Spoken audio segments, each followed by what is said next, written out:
It's Thursday, January 15th, 2009, and it's got to be 420 somewhere in the world. I'm your host, Radical Russ Belville. Produced and distributed by the National Organization for the Reform of Marijuana Laws in Washington, D.C., this is your NORML Daily Audio Stash, the growing truth about cannabis.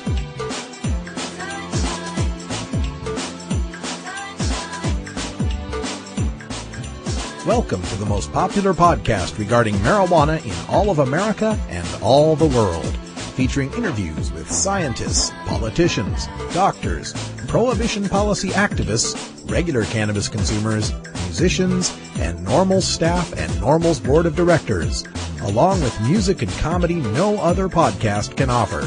You can always find out more about our show at our website, stash.normal.org, and continue the education and conversation on our blog as well. We're ending marijuana prohibition with education, one listener at a time.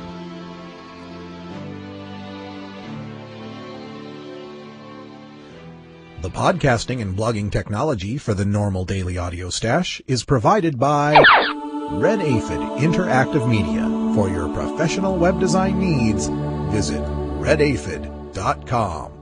Good day, Stashers. Welcome to the podcast. Before we get started today, a few little updates. First of all, we've been following that change.org website. Change.org is the one that is not associated with the Barack Obama transition team. Change.org is a collection of nonprofit organizations that have asked the issues of the American people that should be presented to Barack Obama. Well, their contest ended today, and I'm happy to say that Legalize the Medicinal and Recreational Use of Marijuana did finish first. I believe it did anyway. Last I checked, it was well ahead by about 4,000 votes. Now, the press conference is tomorrow at the National Press Club in Washington, D.C., where, in association with the Case Foundation, they're going to be presenting the top 10 ideas to the Obama administration.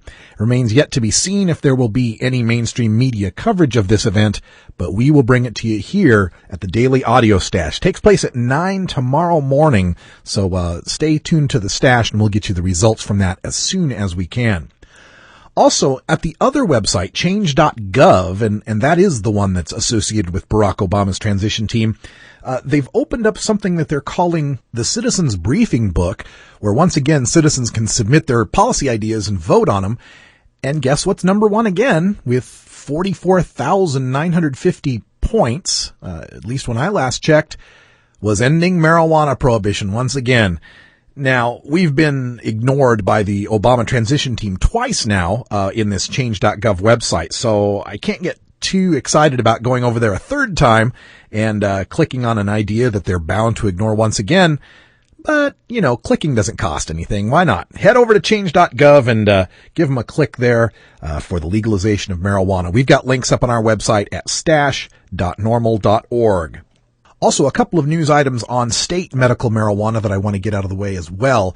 The New Mexico Department of Health there is asking for petitions on more uses for medical cannabis.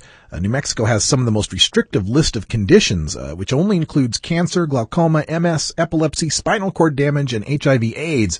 So they don't have chronic pain or chronic nausea like most of the states do. So far, it looks like they're going to add post-traumatic stress disorder, nerve pain, and hepatitis C, but they've tabled chronic pain and depression. So still some activity going on there in the state of New Mexico. Also, the Show Me state, the state of Missouri, has just introduced House Bill 277, which is a medical marijuana bill for Missouri. Check out our website at stash.normal.org. I've got all the links you need if you're in Missouri and want to contact your officials to support House Bill 277. And finally, one last thing about just the Stash page. I'm really excited about all the interactive features we've added to stash.normal.org, and it looks like we're getting a good set of regulars out there that are watching the blog. So Jillian, Adam, Daniel, Reverend Ray Green, Evil Dick, you guys, thanks for listening and thanks for posting, and we'll get more people involved on this as 2009 goes on. Speaking of interaction, the Stash Pot quiz, which you can find on the right side of the Stash blog, has been giving us some pretty interesting information about you Stashers out there. I've had a question up for a while called, Are You Out of the Cannabis Closet?, where I'm trying to determine just how public you are about your cannabis usage. And we just reached 200 stashers now who voted in this, and the results are quite interesting. 36% of you admit that you're out of the closet, that everyone close to you knows you smoke pot, but it's not like public knowledge. 24% of you say you're fairly out of the closet, that your friends and family know that you're tokers, but not the people that you work with. 17% of you admit to being a semi-closeted stoner, in that your close friends know that you toke, but your family doesn't. And then 16% of you are like me, flaming potheads. As I put it, Google me and you'll see my head in a pot leaf. There's 32 of us out there out of the 200 that answered. And what I think is really a good figure here, 7% of the people who answered this poll out on the stash don't even use cannabis. It's good to know that people are interested in the issue and ending adult marijuana prohibition that aren't in it for themselves. I think that's quite interesting. And only 2 people out of the 200 who answered the stash pot quiz admitted that they're a closeted stoner, that not even their significant other knows that they smoke weed. Wow, that's got to be a tough life to live. All right, stashers, got a lot of information to cram into the podcast today, so let's get right to it. It's time for your NORML Daily Audio Stash.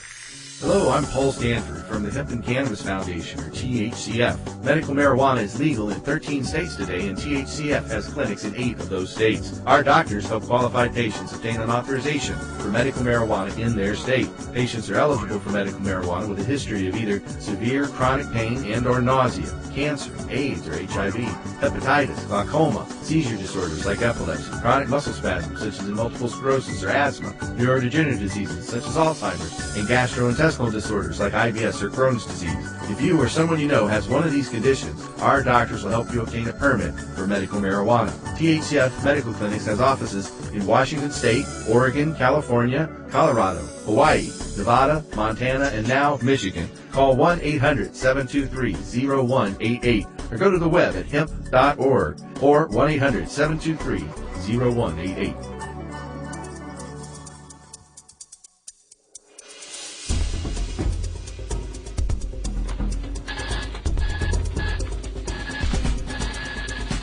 Now it's time to take a look at the latest stories about marijuana from news organizations across America and around the world in our NORML Daily Audio Stash, Hemp Headlines.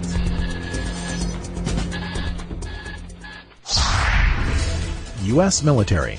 Mexico could collapse under drug violence and corruption. From Newsmax.com. Mexico is in danger of a, quote, rapid and sudden collapse, end quote, due to criminal gangs and drug cartels, according to a troubling new report by the U.S. Joint Forces Command on Worldwide Security Threats. Quote, in terms of worst-case scenarios for the Joint Forces and indeed the world, 2 large and important states bear consideration for a rapid and sudden collapse, Pakistan and Mexico, end quote, the report states. Quote, the Mexican possibility may seem less likely, but the government, its politicians, police, and judicial infrastructure are all under sustained assault and pressure by criminal gangs and drug cartels, end quote. As Newsmax reported last week, Homeland Security Secretary Michael Chertoff said the U.S. has developed plans for a, quote, surge, end quote, in crime fighters if the drug wars in Mexico should spread across the border. The plans call for aircraft, armored vehicles, and special teams to converge on trouble spots along the border. Military forces would be used if civilian agencies like the Border Patrol and local law enforcement were unable to control the violence. Criminal activity in Mexico has killed more than 5,300 people in the past year, including members of warring drug cartels, law enforcement officials, and bystanders, many of them slain close to the U.S. border. Where, pray tell, are you getting these extra aircraft, armored vehicles, and military forces? Last I read, there was a shortage of troops for Afghanistan, a service-wide shortage of officers, a shortage of guns for soldiers in Iraq, and basically a shortage of everything the Army needs to maintain its mission. This piece is from the Army Times. Quote, It will take end of war plus 2 years to work off the backlog, end quote, General Peter Pace told the House Appropriations Defense Subcommittee in 2007. Pace said that 40% of Army and Marine Corps equipment is deployed in Iraq and Afghanistan or being repaired in depots, with the remainder spread out among the other forces. This all costs a lot of money as well, which seems to be in short supply these days. Do you really think you can maintain a hot war in Iraq and Afghanistan, respond to another hot war on our southern border, and keep an eye on Pakistan, Bin Laden, and North Korea? If only we could think of a swift and effective policy change that would cost these warring cartels 70% of their business and bankrupt them overnight. Oh, well, we did think of one, but Congressman Reyes and President-elect Barack Obama keep telling us to shut up about it. Deep cover. New girl at Millington School partied, made friends, and sought to score drugs.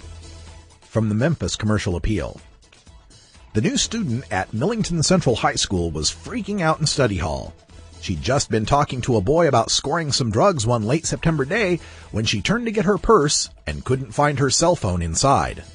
The slight, pretty girl with dark blonde hair and a darker secret went nuts.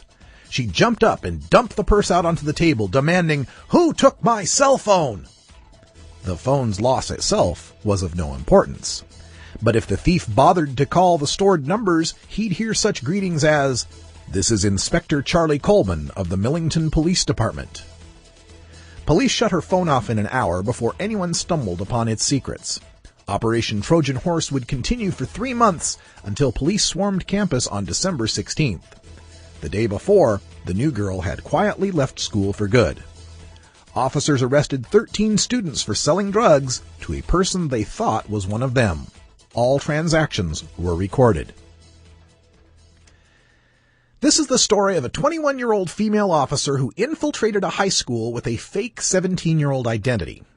I always hate these 21 Jump Street stories of teenagers building confidence and trust in a friend, only to find as an undercover police officer sent there to lock them up. There always seems to be plenty of money to fund these undercover operations, yet teachers are still forced to buy school supplies out of their own pockets. If we spent half the time and money and priority on public school education as we spend on fighting the drug war, you'd have half the number of kids in school doing drugs, I guarantee. Now, you've got a large portion of the student body, some who were already having trust and authority issues, who will hate school and police and authority so much more for having their emotions tinkered with. The officer talks about how she would fit in with the teenagers. That's the biggest thing. I had to act like a stoner pretty much. Being a girl, you have to be a little slutty. Have to be flirtatious. Have to hang out with them. Have to make them like you. Have to earn their trust. Easiest way to get in there is to flirt. One time a girl told me, "You look older than you should." I wouldn't wear makeup very much. It made me look younger. I had kids come up to me and say, "Are you police? It's entrapment if you don't tell us. Say your name." They have no idea what entrapment is. I'm not making them sell me anything. She's absolutely right,